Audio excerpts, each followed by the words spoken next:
Hi troopers, this is Sam Houston, and I'm just going to make this video about the extended step sizes that we haven't really gone over this year for 2015. So I'm just going to be making this until we have a video by Mike Wells, or go over it at the camps or something like that. So this is just a reference video. So, okay. And so, for the first thing about the extended step sizes is, first of all, we always do it toe down. You'll hear jazz running extended step sizes, and then you'll also hear the toe down technique, which is often referred to at our extended step sizes. So, toe down. Okay? So, after you've established the toe down, obviously, just remember that. It's pretty easy. The next thing about it is just the step.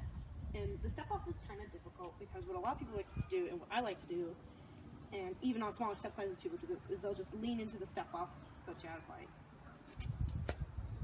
that with the extended step sizes, and then I'll often just like with regular 8 to 5s, we'll just lean into it. And that's obviously caused by not pushing. So in order to not do that, obviously, and to not lean, is you really want to like plant your standing leg into the ground, okay, and really push off of it. And you're gonna want to push even more so than you would with like a regular step.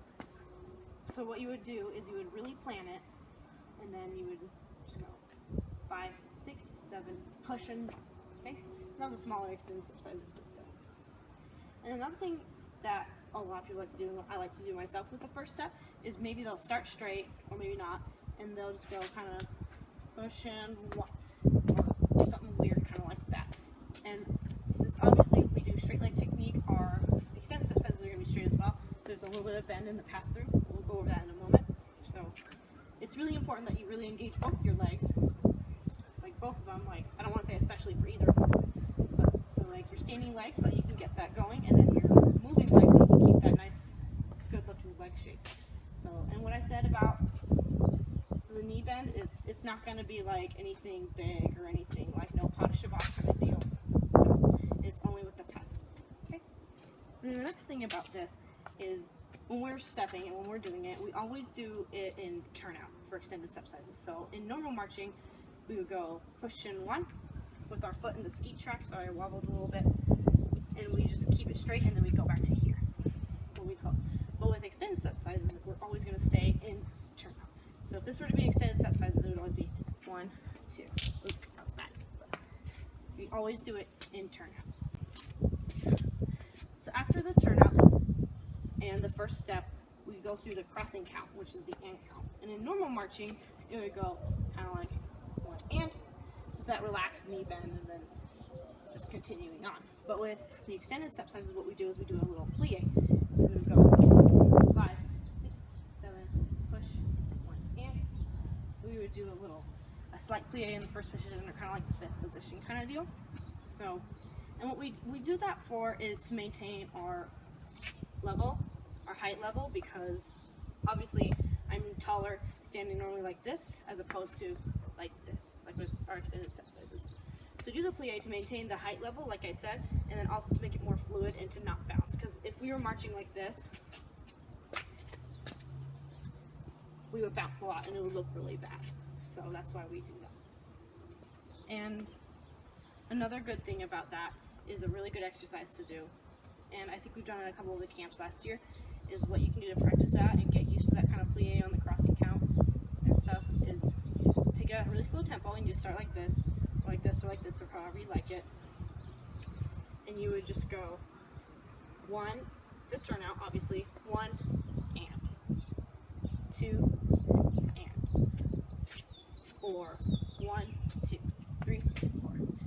It's a really good exercise to get used to that plie and what it's going to look like and feel like on the crossing counts, so you can put in time, and to keep that no bounce. And then also with the extended step sizes is the posture. And we always emphasize the posture with normal marching, shoulders back, chin up, all our ducks in a row. But with extended step sizes, it's really a big deal because, I already talked about with the posture, kind of like the leaning, but also what I kind of like to do is, as I'm doing my extended step size, I will start to knee forward until I'm just going like that, and it looks truly terrible.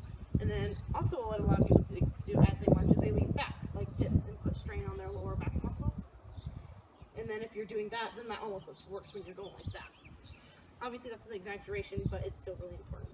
So it's just really important that you remember to engage your core and your shoulders, and that you really make sure that all your dots are in line. So like my shoulders and my hips are all on top of each other and on top of my feet.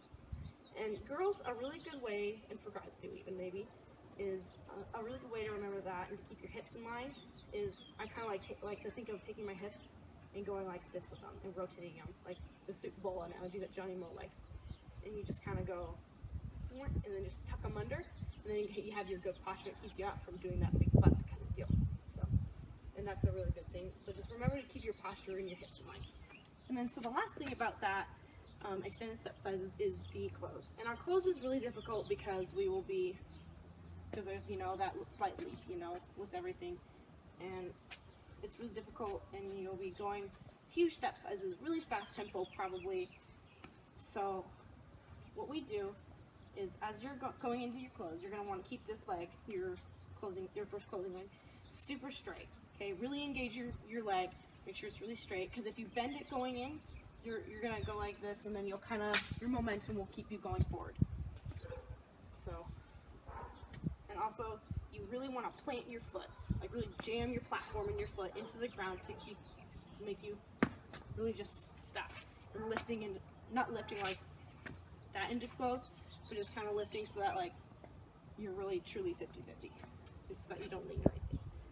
So, and then a really good exercise that I like to do, and this isn't like a trooper's exercise or anything, this is just what I like to do at home, is I will start with like one leg back, okay, and then we'll actually count like this. You can do it like, what I usually do is just like in one, okay, obviously bigger, or you can do it with the other foot forward, and you can go 1, 2, and you can do it with 2 steps, okay? But I just really like to do it because it lets me kind of get that extended step size and really just like kind of like that, and practice the close. So the close in a nutshell is just engaging the closing leg, planting the foot into the ground, and then also engaging the muscles in your legs and your core to keep you from tipping forward, and then keeping that left leg or your other closing leg really straight coming into the close like we always do, none of this, okay?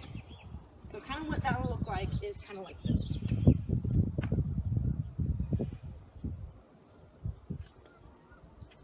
Yeah, sorry, okay. Kind of like that. Obviously your step size will be bigger, but that's just kind of a really good exercise to get that close down in there, okay? And then here's an example of what the full extended step size should look